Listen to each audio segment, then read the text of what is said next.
Bonjour à tous, alors dans cette vidéo on va corriger un exercice de bac sur la loi exponentielle. Donc c'est le sujet Nouvelle-Calédonie, mars 2015. Alors dans ce sujet on nous dit qu'une entreprise fabrique des puces électroniques qui sont utilisées pour des matériels aussi différents que des téléphones portables, des lave-linges ou des automobiles, et qu'à la sortie de la fabrication, donc 5% d'entre elles présentent un défaut et sont donc éliminées. Les puces restantes sont livrées au client. Alors on dit qu'une puce a une durée de vie courte si cette durée est inférieure ou égale à 1000 heures. Et puis on observe que 2% des puces livrées ont une durée de vie courte. Alors on note grand L l'événement la puce est livrée et grand C l'événement la puce a une durée de vie courte, c'est-à-dire inférieure ou égale à 1000 heures. Alors étant donné deux événements A et B, on rappelle que P2B sachant A, c'est la probabilité conditionnelle de l'événement B, sachant que l'événement A est réalisé. Alors première question, on nous dit qu'on tire au hasard une puce fabriquée par l'entreprise. Et on nous demande dans la question A de donner la valeur de P de C sachant L. Alors P de C sachant L, il n'y a aucun calcul à faire, il suffit de le lire dans l'énoncé. Ici nous voyons qu'il y a 2% des puces livrées qui ont une durée de vie courte, donc sachant qu'une puce est livrée, elle a 2% de chance d'avoir une durée de vie courte. Nous avons donc ici une probabilité de 2%. Alors dans la question B, on nous dit quelle est la probabilité que la puce soit livrée et ait une durée de vie strictement supérieure à 1000 heures. Alors pour calculer cette probabilité, nous allons utiliser une formule que nous avons vue dans le cadre des probabilités conditionnelles. Ici, ce qu'on veut calculer, c'est P de L inter C bar. La puce est livrée et elle a une durée de vie longue, en tout cas une durée de vie qui n'est pas courte. Alors nous savons ici que c'est P de L fois P de C bar sachant L. Alors P de L, la probabilité que la puce soit livrée, nous savons que c'est 95% puisque 5% des puces présentent un défaut et sont éliminées. Donc ici nous mettons 0,95 et la probabilité que la puce ait une durée de vie qui n'est pas courte, donc longue, supérieure à 1000 heures, sachant qu'elle est livrée, eh bien nous savons que c'est 98% puisque d'après la question précédente, il y avait 2% de chance qu'une puce ait une durée de vie courte, sachant qu'elle était livrée. Alors lorsqu'on calcule, nous trouvons ici 0,931. Alors dans la question C, on nous demande la probabilité que la puce soit éliminée ou ait une durée de vie courte à la sortie de la chaîne de fabrication. Alors pour cela, on peut déjà commencer par représenter la situation à l'aide d'un arbre. Donc il y a deux possibilités lorsqu'on a une puce qui est fabriquée. Premièrement, soit elle présente un défaut et donc elle est éliminée. Dans ce cas-là, nous avons une probabilité de 5% pour que cela se produise. Ou bien elle ne présente pas de défaut, c'est-à-dire qu'il y a 95% de chance pour que cela se produise. Et dans ce cas-là, soit elle a une durée de vie courte, avec une probabilité de 2%, soit elle n'a pas une durée de vie courte, avec une probabilité de 98%. Alors ce qu'on nous demande de calculer ici, c'est la probabilité que la puce soit éliminée, c'est-à-dire ce chemin, ou bien qu'elle ait une durée de vie courte à la sortie de la chaîne de fabrication, c'est-à-dire ce chemin. Donc nous allons dire que la probabilité cherchée, c'est P de L bar plus P de L inter C. Alors P de L bar, nous savons que c'est 0,05. P de L inter C, eh bien, il suffit de faire le produit des probabilités rencontrées lorsqu'on parcourt ce chemin, c'est-à-dire 0,95 multiplié par 0,02. Et donc lorsqu'on calcule, on trouve 0,069. Dans la question 2, donc, on va utiliser une loi exponentielle. Alors, on appelle grand X la variable aléatoire qui correspond à la durée de vie en heures d'une telle puce. Donc on suppose que grand X suit une loi exponentielle de paramètres lambda. Et dans la question A, on nous demande de montrer que le paramètre lambda, c'est moins ln de 0,98 sur 1000. Alors pour faire cela, nous allons utiliser une information qui est dans l'énoncé. Nous savons que la probabilité que la durée de vie soit inférieure à 1000 heures, c'est-à-dire que la durée de vie soit courte, eh bien nous savons que cette probabilité est égale à 0,02. Alors autrement dit, ça veut dire que la probabilité que la durée de vie soit comprise entre 0 et 1000 eh bien, est égale à 0,02. On applique alors les formules sur le calcul de probabilité dans le cadre des lois exponentielles. Donc ici nous avons exponentielle de moins lambda fois 0 moins exponentielle de moins lambda fois 1000, qui doit être égal à 0,02. Alors exponentielle de moins lambda fois 0, eh bien c'est 1. Exponentielle de moins lambda fois 1000, eh bien c'est exponentielle de moins 1000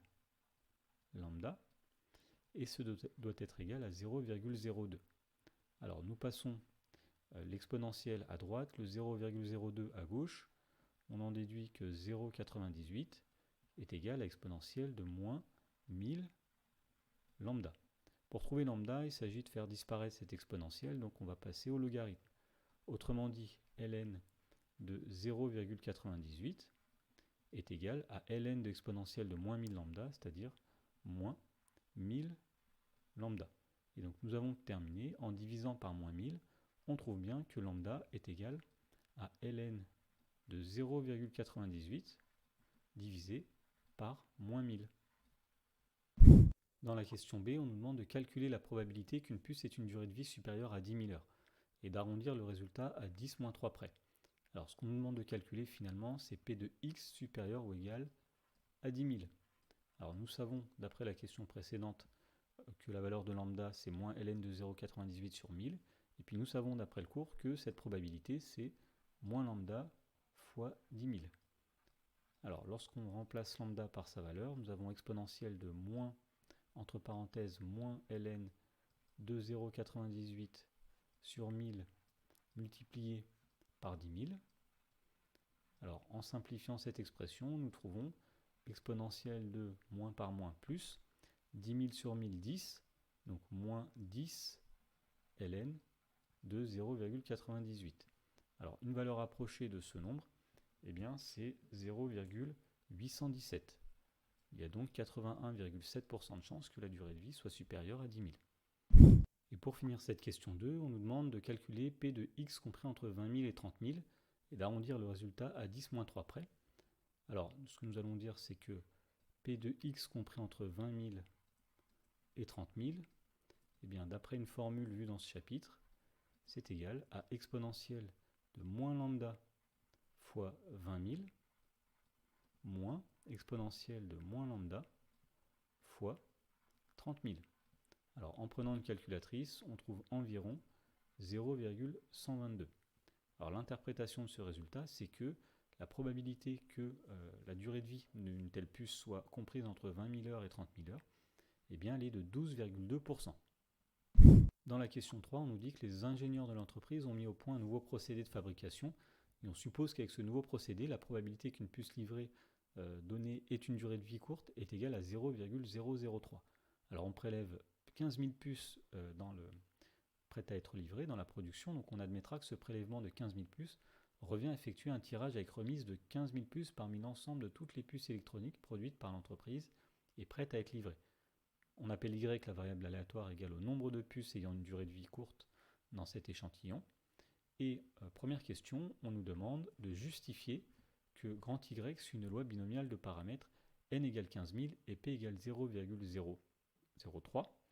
Alors pour faire cela, il s'agit de dire que nous avons une répétition de 15 000 expériences identiques et indépendantes qui sont des épreuves de Bernoulli, dans lesquelles la probabilité de succès, c'est la puce à une durée de vie courte.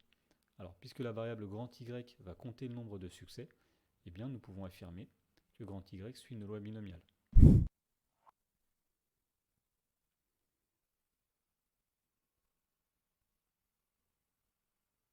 Alors, dans la question B, on nous demande de calculer l'espérance de la variable grand Y. Alors, pour calculer cette espérance, eh bien, on se souvient d'une formule qui donne l'espérance quand on est dans le cadre d'une loi binomiale. Eh bien, l'espérance de grand Y, c'est n fois P, où n est le nombre de répétitions, et P, c'est la probabilité de succès sur une répétition. Donc ici, nous obtenons 15 000 multiplié par 0,003, et donc on trouve 45. Ce qui veut dire qu'en moyenne, lorsqu'on prélève 15 000 puces dans la production, eh bien 45 d'entre elles auront une durée de vie courte. Alors pour finir, on nous demande de calculer à 10-3 près la probabilité P de Y compris entre 40 et 50.